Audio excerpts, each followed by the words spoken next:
Pertumbuhan urbanisasi dan gaya hidup modern membuat jumlah mal di kota-kota besar semakin bertambah.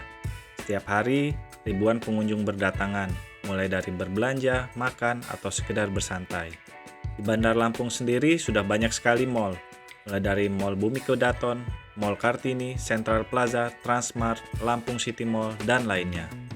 Namun, apa yang sebenarnya dirasakan pengunjung tentang mal-mal ini? Apakah mereka sudah puas dengan layanan dan fasilitas yang ditawarkan? Dalam video kali ini, saya akan sharing tentang analisis sentimen terhadap data review Google Maps. Tujuannya agar pelaku usaha mendapatkan gambaran bagaimana memanfaatkan review Google Maps ataupun toko online sebagai acuan dalam mengambil strategi ataupun sebagai analisis kompetitor. Data yang dianalisis adalah seluruh review yang ada di profil Mall Bumi Kedaton di Google Maps. Reviews diambil dan dimasukkan ke dalam aplikasi Microsoft Excel. Untuk mengambil reviews ini, banyak aplikasi yang bisa digunakan, tergantung dari kebutuhan dan preferensi masing-masing. Bisa menggunakan aplikasi Python atau R, atau bisa juga menggunakan plugin seperti Web Scraper, Data Miner, Instant Data Scraper, atau Data Excavator.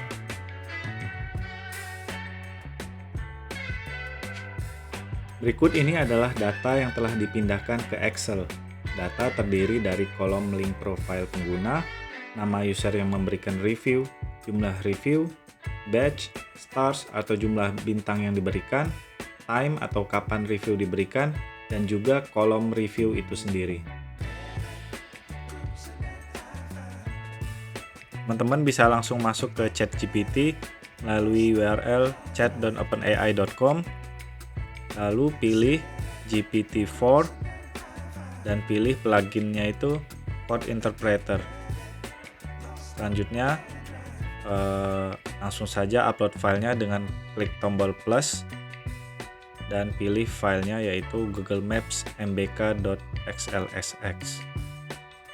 Selanjutnya kita akan memastikan bahwa ChatGPT dapat mengakses file yang kita upload, yaitu dengan memberikan prompt sebagai berikut. Apakah kamu bisa membaca data ini? Jika bisa, tunjukkan 5 data sebagai preview. Bisa kita lihat di kolom preview ini ada 5 data yang telah sesuai dengan file Excel kita tadi. Di bawahnya juga ada deskripsi masing-masing kolom yang bisa kita cek sebelum melakukan analisa selanjutnya.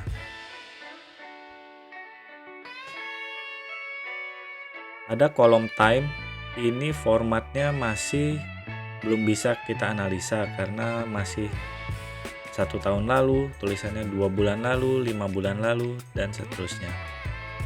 Format ini akan kita perbaiki dengan cara mengurangi tanggal hari ini dengan nilai yang ada pada tabel, dengan cara memberikan prompt sebagai berikut.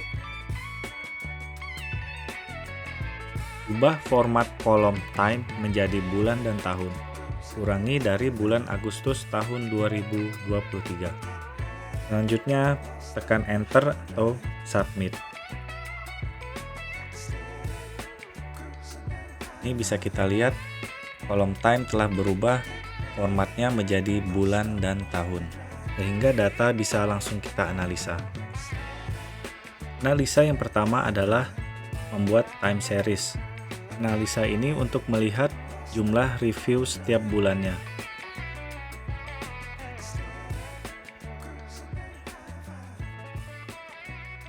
Analisa telah keluar, namun bisa dilihat di bagian kanan ini di tahun 2023 grafiknya agak kacau, jadi kita perlu perbaiki dulu.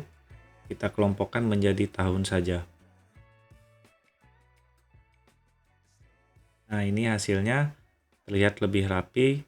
Di bagian kanan juga merupakan hasil review hingga bulan Agustus ini, sehingga ada kemungkinan bakal kembali naik. Selanjutnya kita akan membuat word cloud untuk melihat kata-kata apa saja yang paling banyak muncul. Pada word cloud ini, semakin banyak kata akan ditampilkan dalam teks yang lebih besar. Ini hasilnya bisa kita lihat kata-kata apa saja yang sering muncul di review yang diberikan oleh masyarakat. Selanjutnya kita akan menambahkan kategori.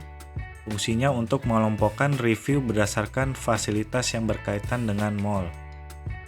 Adapun promnya sebagai berikut. Tambahkan satu kolom kategori, lalu masukkan kategori dari review yang berisi tentang fasilitas seperti parkir, musola, akses jalan, harga, dan lain sebagainya.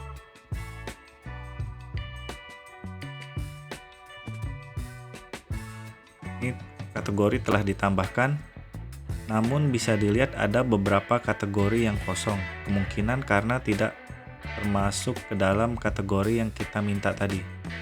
Nah, di sini dilihat hanya ada kurang lebih 7. Nah, kita akan meminta ChatGPT ini untuk menambahkan kategori yang lain yang berkaitan dengan mall. Lalu kalau sudah, kita minta perbaiki lagi tabelnya. ChatGPT akan menambahkan kategori yang baru, yaitu belanja, bioskop, liburan, atau keamanan. Dari tabel juga bisa kita lihat terdapat kategori-kategori baru yang telah ditambahkan. Selain itu ada juga kategori toilet, lift, dan eskalator. Analisa yang selanjutnya kita lakukan adalah analisa sentimen. Analisa ini untuk menentukan apakah sebuah pesan itu mengandung nada positif, netral, ataupun negatif. Caranya, kita meminta ChatGPT untuk menambahkan satu kolom sentimen di mana sentimen tersebut dinilai berdasarkan kolom review. Namun demikian, ChatGPT menilai berdasarkan bintang ya. Bintang 4 dan 5 dianggap positif, 3 netral, dan bintang 1 dan 2 merupakan sentimen negatif. Ini hasilnya bisa kita lihat. Seperti jalan macet itu dianggap sebagai sentimen negatif. Selain itu, misalnya selalu ramai, mall yang paling nyaman, dan sebagainya itu merupakan sentimen positif.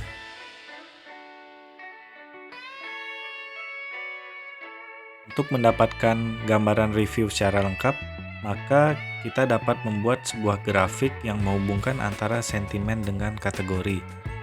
Ini hasilnya, namun tidak diketahui secara jelas berapa angka yang ada di grafik ini, sehingga kita perlu menambahkan untuk mempermudah kita dalam membaca grafik.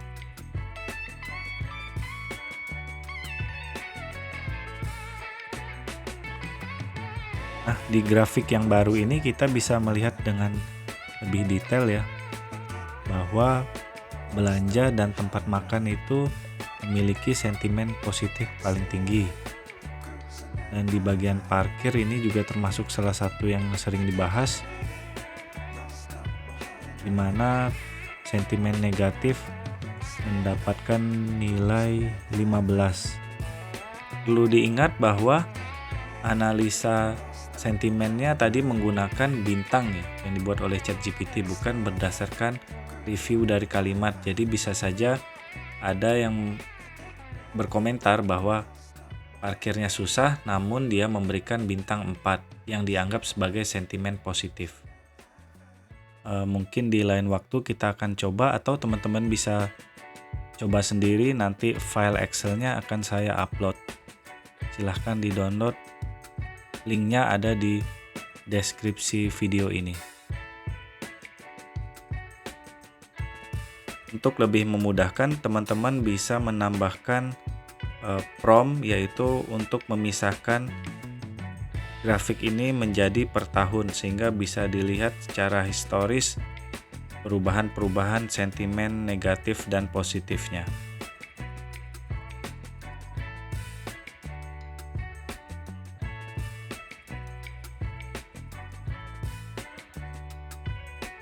Oke, sekian saja video dari saya. Apabila ada kesalahan, saya mohon maaf. Wabillahi taufiq wa hidayah. Wassalamualaikum warahmatullahi wabarakatuh.